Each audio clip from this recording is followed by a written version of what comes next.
भाई जनता के विशेष डिमांड पे आज जो टॉपिक आया है उसका नाम है बोहर्स इफेक्ट।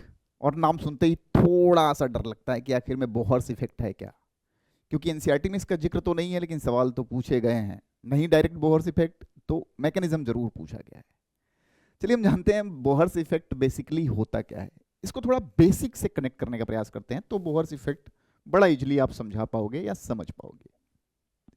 पिछली वीडियो में मैंने बताया था कि हमारे यहाँ जो गैसियस एक्सचेंज होता है एल्वेलाई और ब्लड वेसल के बीच में, वो कैसे होता है।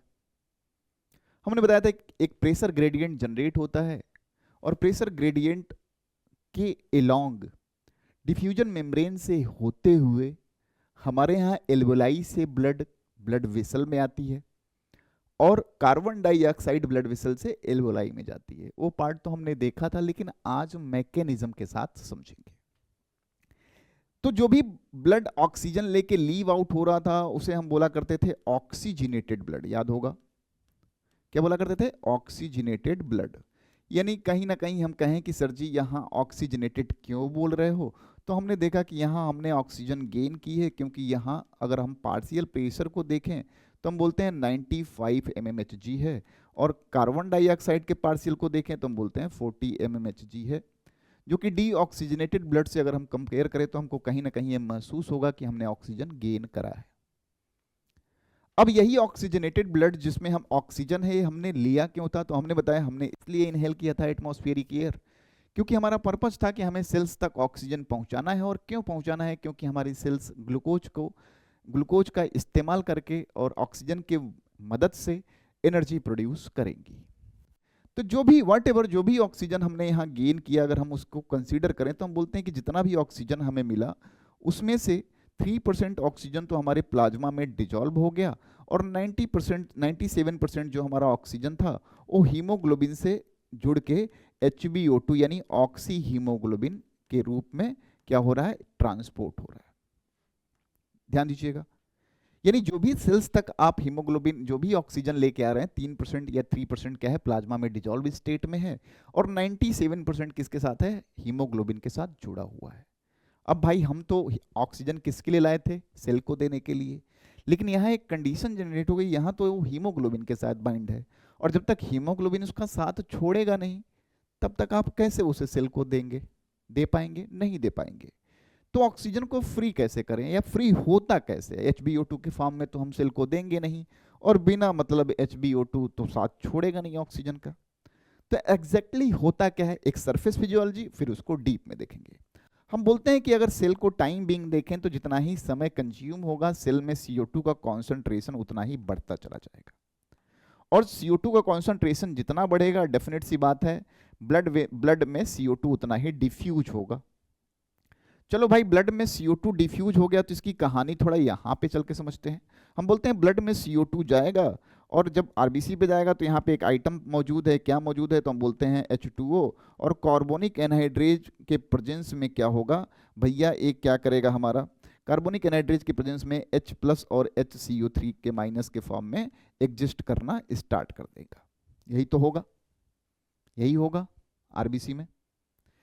अब कहीं ना कहीं आपको दिख रहा होगा कि जैसे जैसे CO2 ज्यादा जाएगा हमारे ब्लड में, वैसे वैसे हाइड्रोजन आयन बढ़ता चला जाएगा, और हाइड्रोजन आयन का बढ़ना इज नॉट गुड।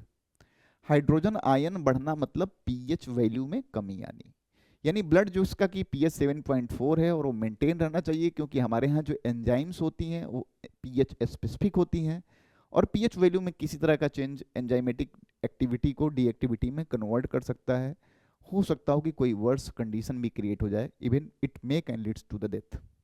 चलो भाई, तभी तो हम मरते हैं सांस नहीं ले पाते। तो हाइड्रोजन आयन हमें क्या है? बढ़ने नहीं देना है। अब जरा सोचिए कि हाइड्रोजन आयन बढ़ा हुआ है, यानी यहाँ तो आपातकाल लगा हुआ है, और यहाँ दो युगल प्रेमी जोड़ा जो है आपस में हाथ बांधे आ ही रहे थे, ऑक्सी हीमोग्लोबिन। अब जैसे ही ऑक्सी हीमोग्लोबिन को दिखता है कि यहाँ तो हाइड्रोजन आयन बढ़ा हुआ है, आपातकाल कंडीशन है, तो ये हमारा ऑक्सी हीमोग्लोबिन करता क्या है? वो ऑक्सीजन से बोलता है कि तुम यहीं रुको, मैं थोड़ा आता हूं। ठीक है, ऑक्सीजन को फ्री कर दिया। अब जैसे ही ऑक्सीजन फ्री हुआ, हम तो चाहते ही थे कि भैया तुम फ्री हो जाओ तो हम सेल को दे लें। ये ऑक्सीजन हमने क्या किया, फ्री ऑक्सीजन किसको दे दिया, सेल को दे दिया। लेकिन जो हीमोग्लोबिन है वो करता क्या है, बड़े होशियारी से जाता है और हाइड्रोजन आयन से जाके बाइंड हो जाता है और बनाता क्या है, हम बोलते हैं कि HbH बनाता है, जिसे हीमोग्लोबिनिक एसिड बोलते हैं। इसी को हम ब्लड बफर बोलते हैं और ब्लड के पीएच वैल्यू में किसी तरह के चेंज को होने नहीं देता है। ब्लड के पीएच वैल्यू में किसी तरह के चेंज को होने नहीं देता है।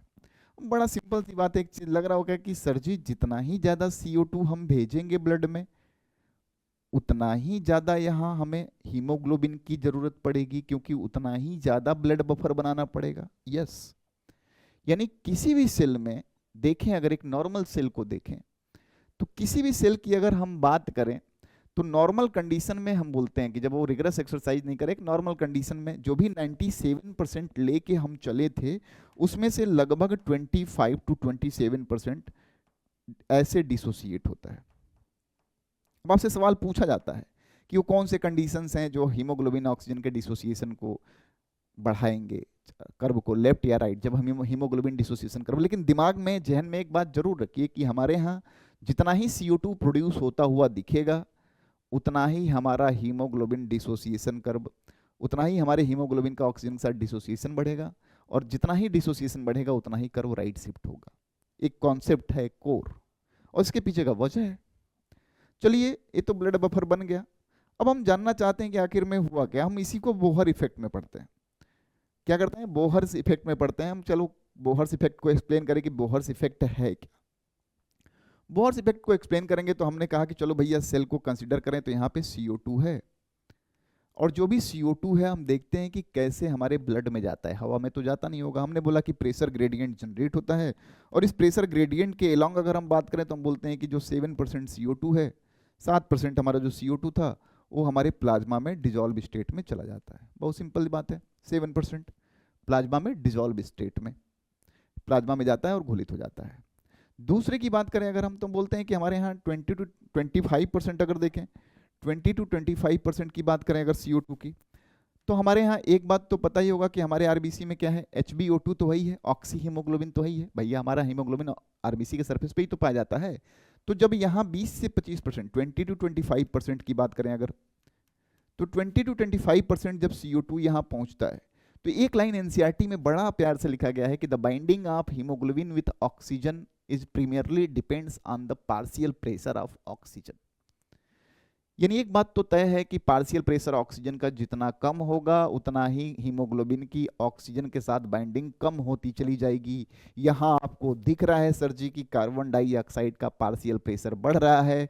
मींस जो HbO2 था, HbO2 जो था वो क्या करेगा, हीमोग्लोबिन से नाता ऑक्सीजन तोड़ देगा। ठीक है, अब क्या होगा, ये ऑक्सीजन आपको यहां फ्री दिखाई दे रहा होगा। अब एक तरीका ये है कि हमने यहां से भी दे दिया, ठीक है भैया, और ये Hb क्या करा, ये Hb CO2 के साथ मिल गया और इसने क्या बना लिया, कार्बामीनो हीमोग्लोबिन। तो कितना कार्बामीनो हीमोग्लोबिन बना भैया, तो 20 to 25% किस फॉर्म में, कार्बामीनो हीमोग्लोबिन के फॉर्म में। 7% डिजॉल्व स्टेट में है। ठीक है, दिख रहा होगा आपको। चलिए एक एक चीज याद रखिएगा क्योंकि अभी हेल्डन इफेक्ट भी देखेंगे हम। तो फिर क्या है भैया, अब बाकी का कैसे CO2 जाता है सर जी, ये भी बता दीजिए। तो बाकी CO2 की अगर हम बात करें कि बाकी का कार्बन डाइऑक्साइड के साथ क्या हुआ, आप सभी को पता होगा एनसीईआरटी में लाइन लिखी है कि जो हमारा आरबीसी होता है उस पर कार्बोनिक एनहाइड्रेज एंजाइम पाया जाता है आरबीसी के सरफेस पे, जो कि प्लाज्मा में नेग्लिजिबल अमाउंट में होता है। जब यही CO2 पहुंचता है यहाँ तो कार्बोनिक एनहाइड्रेज की प्रेजेंस में ये पानी से मिलता है और बनाता है क्या है, H2CO3। फिर वही कहानी जो हम बता रहे थे, इसकी वजह से क्या बनेगा, H+ बनेगा और HCO3- बनेगा। अच्छा, H+ और HCO3- की मस्त जोड़ी है, मस्त याराना है इनका। लेकिन हाइड्रोजन आयन तो हमारे लिए खतरनाक हो जाएगा बनना, क्योंकि ब्लड के पीएच वैल्यू में क्या होगा, चेंज होना चालू हो जाएगा। अब ये कंडीशन जब हीमोग्लोबिन भैया हमारे देखते हैं जो कि Hb ऑक्सीजन के साथ जुड़ के HbO2 बनाए हुए हैं, ये तुरंत क्या करते हैं, हमारे ऑक्सीजन को फ्री करते हैं और हीमोग्लोबिन से हाइड्रोजन से मिलने चलते हैं। एक कंडीशन ये भी दिख रही होगी कि यहाँ जो फ्री ऑक्सीजन हुआ फिर से हम सेल को दे सकते हैं। तो ऐसे देख लिया हमने सेल को कैसे ऑक्सीजन दिया। और जो HB है वो किससे मिलता है, वो मिलता है किससे, इनसे। और यहाँ पे ब्लड बफर दिखता हुआ बनता हुआ दिख रहा होगा आपको, HBH हो गया। बड़ा सिंपल है, यहां तक तो कुछ समस्या हुई ही नहीं सर। जितना ही CO2 बढ़ेगा उतना ही हर तरह से आपको हीमोग्लोबिन का ऑक्सीजन के साथ दोस्ती टूटती हुई नजर आएगी, और जितना ही दोस्ती टूटती नजर आएगी कर्व उतना ही राइट शिफ्ट होगा। यानी हमारे बॉडी में हर वो कंडीशन जब हमारे यहाँ क्या होगा, CO2 बढ़ेगा, ऑक्सीजन का डिसोसिएशन बढ़ेगा, कर्व हमेशा राइट शिफ्ट होगा। कहानी यहां नहीं खत्म होती है, तो आपको दिखना चालू हो गया होगा कि जैसे जैसे जैसे जैसे जैसे जैसे जैसे, अच्छा यहाँ आयनिक बैलेंस बना हुआ है दोस्त, आयनिक बैलेंस क्या है, बना हुआ है। लेकिन एक चीज दिख रहा होगा कि जैसे ही हीमोग्लोबिन के साथ हाइड्रोजन ने यारी की होगी तो आरबीसी के अंदर क्या होना चालू हो गया होगा, आरबीसी के अंदर कार्बोनियम हाइड्रोकार्बन आयन जो SCO3- बाइकार्बोनेट आयन जो है बढ़ना चालू हो गया होगा। आयंस की टेंडेंसी होती है कि जहां वो ज्यादा है वहां से कम की ओर मूव करें। तो चाहे इस टेंडेंसी की वजह से कहो या हाइड्रोजन की बेवफाई की वजह से कहो, हमारा जो बाइकार्बोनेट है वो प्लाज्मा में आना चालू कर देता है। ठीक है, टेक्निकली देखें तो बाइकार्बोनेट का कॉन्सेंट्रेशन ज्यादा है हमारे आरबीसी में, इसलिए प्लाज्मा में लीक आउट करना चालू कर देता है कॉन्सेंट्रेशन ग्रेडियंट के अलोंग। अब ऐसा तो है नहीं, हमारे प्लाज्मा का भी अपना एक कॉन्सेंट्रेशन है भाई, इसमें नेगेटिव चार्ज लाना चालू कर दोगे तो प्लाज्मा का हो सकता हो आयनिक बैलेंस बिगड़ जाए। तो प्लाज्मा का आयनिक बैलेंस ना बिगड़े इसके वजह से क्लोराइड आयन जो है प्लाज्मा से क्या होता है, हमारे यहाँ आरबीसी में जाना चालू हो जाता है। इसी फिनोमिना को हम एक नाम देते हैं, हम बोलते हैं हैमबर्गर फिनोमिना। क्या बोलते हैं भैया, हैमबर्गर फिनोमिना। क्या नाम देते हैं, हैमबर्गर फिनोमिना बोलते हैं, या इसी को हम बोलते हैं पॉजिटिव क्लोराइड शिफ्ट। तो पहला सवाल तो ये है कि भैया हमारा बोहर्स इफेक्ट ऑपरेट कहां हुआ। तो बोहर्स इफेक्ट ऑपरेट होता है ब्लड से सेल के बीच में। ठीक है, अब आप समझ सकते हैं कि क्या रोल है, कैसे हम बोलते हैं कि भैया वो कौन सी कंडीशन है जिसमें हमारे यहाँ डिसोसिएशन ऑक्सीजन का हीमोग्लोबिन के साथ बढ़ेगा। और इस सारी बातों से पर्दा हमने हटा दिया है। टेक्निकली एक बार वीडियो को फिर से ऑब्जर्व करके देखिएगा, मजा आ जाएगा। तो इस तरह से हमने कार्बन डाइऑक्साइड को क्या करा, ब्लड में भेजा। अब इस कार्बन डाइऑक्साइड, और देखिए किस तरह से जो ब्लड में हम ऑक्सीजन लेके आए थे उसको हमने सेल को भी दे दिया, यानी ऑक्सीजन का ट्रांसपोर्ट यहाँ हो गया। जो लेके आए थे हम, जैसे भी बांध के लेके आए थे, चलो ऑक्सीजन तो हमने दे दिया। अब कार्बन डाइऑक्साइड जो दिया गया है किसको, ब्लड को, यानी ट्रांसपोर्ट ऑफ कार्बन डाइऑक्साइड, यानी इसको तो अब एल्वोलाई तक लेके जाना है। तो एल्वोलाई तक ले जाने के लिए देखिए ब्लड में हमने भेज दिया अलग अलग फॉर्मेट में।